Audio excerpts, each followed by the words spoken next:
Ladies and gentlemen, we are in the midst of a heated battle for the Indigo League Championship. Trainer Matt and his fierce rival Buttface, my name is Blue, have each knocked out 3 of their opponent's Pokemon. This is still anyone's game. Who will leave here the new Indigo League champion, and who will leave here second best?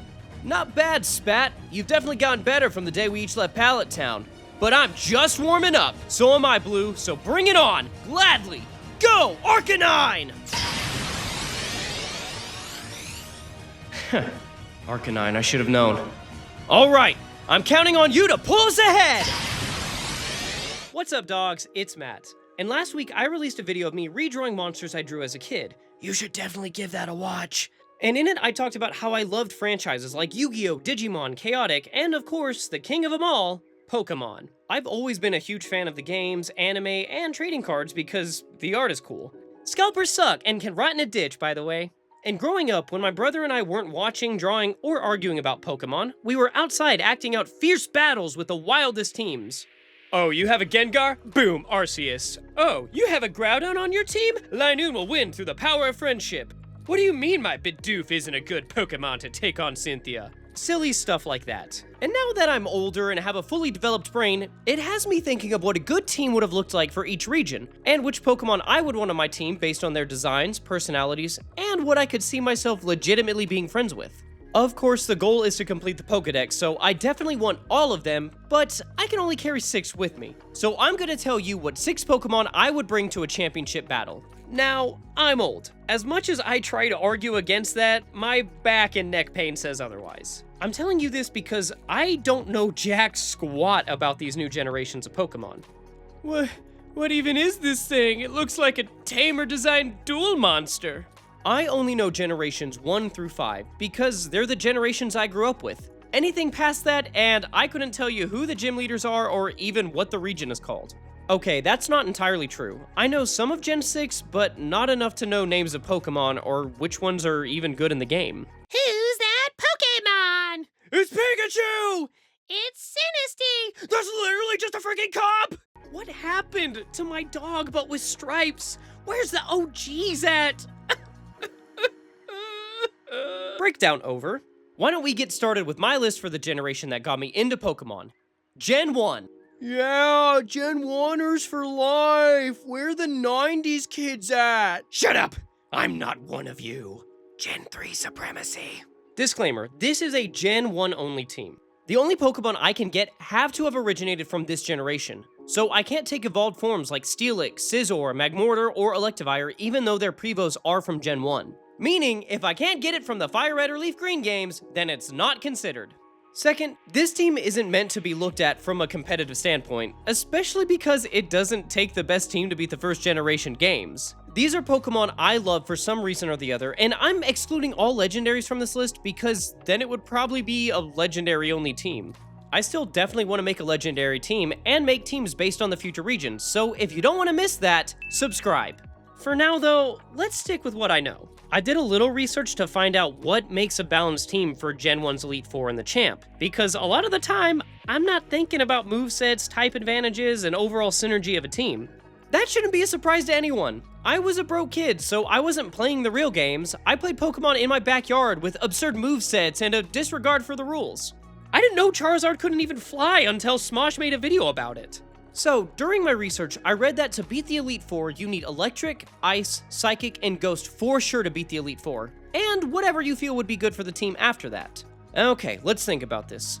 The first member of the Elite Four is Lorelei, so I need a Fire/Electric to start the team off. So everyone meet the first member of my championship team, Jolteon!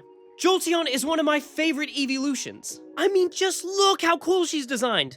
Not to mention, she is a freaking powerhouse. When I played the game as a kid, I was so mad I couldn't find Eevee in the wild because I wanted to use her from the beginning. And I was determined to destroy Misty's gym with a Jolteon because of her Caterpie slander.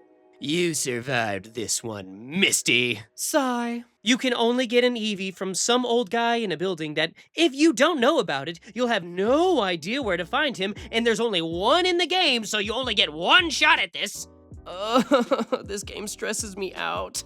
Anyway, if you find him, you later have the choice of either Jolteon, Flareon, or Vaporeon, and personally, I think you're on crack if you choose any evolution other than Jolteon. I know there are other electric-type Pokemon, one being a literal legendary bird, but we're ruling out legendaries, remember?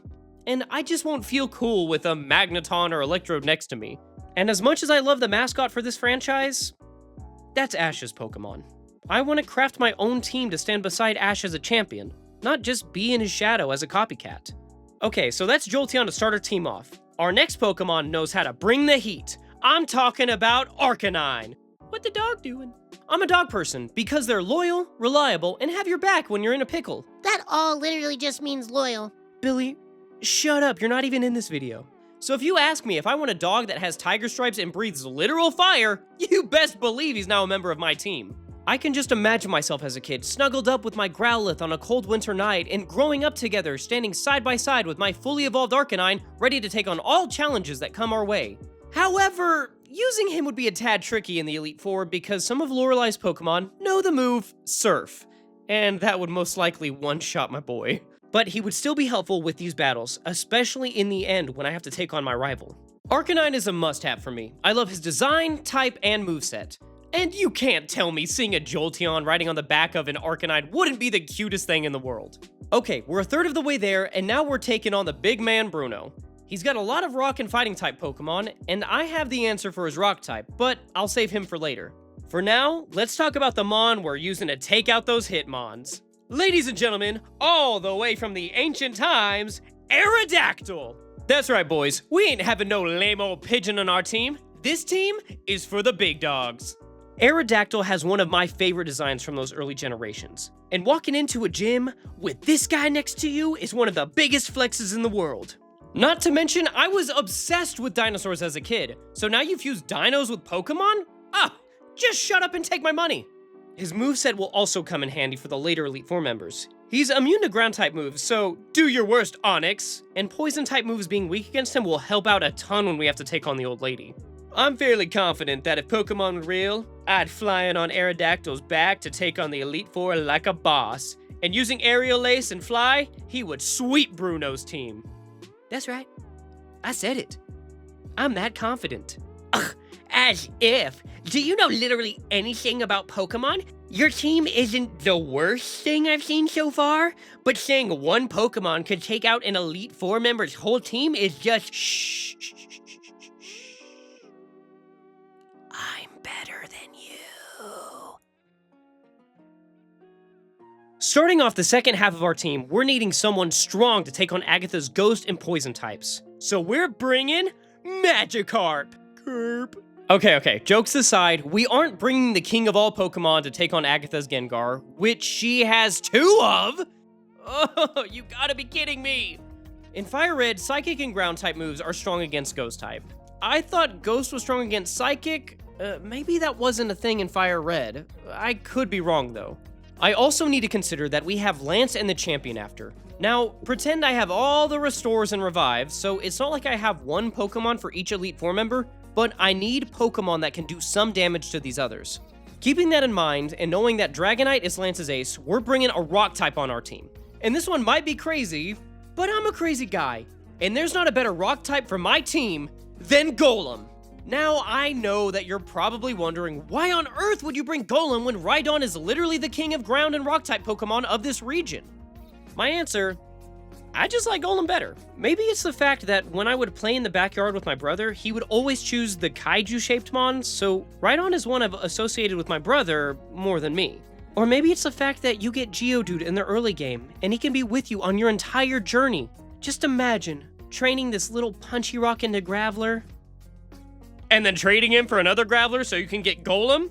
I just love this evolutionary line, and his design is so good. And when Golem whooped Gary's Nidoking in the anime, I knew I needed this bad boy on my team. Second to last is one that will need to do serious work on Lance. I have a few Mons that could do some damage against Lance's team, but his Dragonairs and Dragonite are going to be trouble. Ice type is the only type that does damage against dragons in Fire Red. Remember, Fairy type didn't always exist, meaning Clefable ain't gonna do jack squat this time around. Plus, Clefable is pink, and that's a girl's color. I want cool, manly Pokemon on my team. And Ice type is our only way to go. There's several Mons we could choose from. I mean, just look at Lorelei's roster. But let's be real, there's only one right answer. Lapra Dugong! That's right, I'm bringing Dugong with me.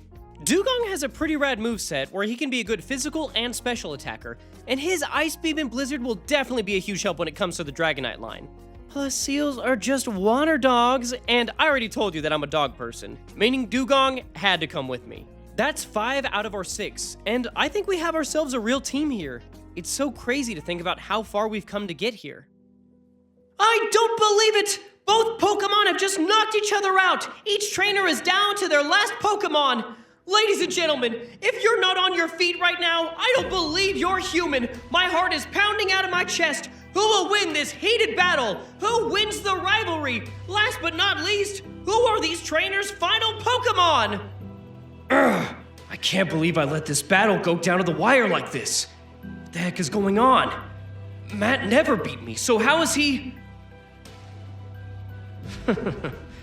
He's gotten better. That's what he did. But if he's the same old spat, I've already won. Sorry you came all this way just for it to end here, Spat. But look on the bright side. The journey's always the fun part. So don't cry too hard when I take the title of champion. Now go, Venusaur! Let's leave here as champs! Venusaur. Yeah, I knew that would be his ace. Ever since we started this journey, it's been the two of you, wanting to put me down every step of the way, like I never deserved to be a Pokemon trainer. You two were my first battle. It's only fitting you're my final test. It's all led to this. All the late nights and early mornings training, just to make it here. Face to face with my rival. Oh, Blue, you buttface. If you think my journey ends here, you're sorely mistaken. It's just you and me now. Go! I knew it would end like this. We left home as new friends with nothing more than a dream that one day we'd become champions. So let's do this together! If you haven't figured it out yet, the last member of my team is my day one, Blastoise! Started out as a level 5 Squirtle, he and I grew on this journey together, beating trainers, gym leaders, and Team Rocket grunts alike. I wouldn't be here without him, so I can't imagine any other Pokemon as my ace. The Squirtle line was my favorite as a kid. While everyone was always fangirling over Charizard, I was hanging out with my Squirtle, wearing sunglasses and causing mischief. He is the best Gen 1 starter, and knowing moves like Surf as well as being a bulky tank with some insane power really helps the team out. Not to mention, he can learn the move Ice Beam, which will come in handy for Lance, as well as any pesky weeds we see around. Oh my goodness! Venusaur has completely taken over this battle! Blastoise doesn't have a single move that could damage this botanic beast! Is this the end of the line for Matt and his Blastoise? Give it up, Spat! It's over for you! Now Venusaur! Solar Beam!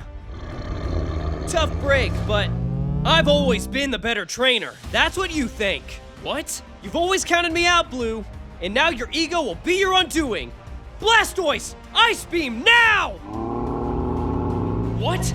How long has he known Ice Beam? No. It's really over. Venusaur won't be able to survive this. I can't believe I've come all this way just to lose. And to Spat of all people. How could he?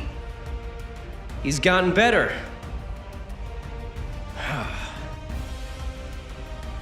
Good stuff, Matt. Thanks, Blue, for everything. You've always pushed me to be better ever since we were kids. So keep your head up. One day I know you'll be back here. And when that day comes, I'm hoping it's still me standing across from you. But for now, it's our time. Jolteon, Arcanine, Aerodactyl, Golem, Dugong, and of course you, Blastoise. We've all pushed ourselves to the limits to be here. Every challenge we faced with courage. I couldn't have asked for a better team.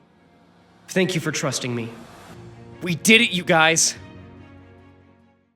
Thank you guys so much for watching. This is probably the best video I've ever made. I told you the videos are just going to get better. You might as well hit the subscribe button. Pokemon shaped a pretty substantial amount of my childhood, and after that last video, I knew a Pokemon video was next.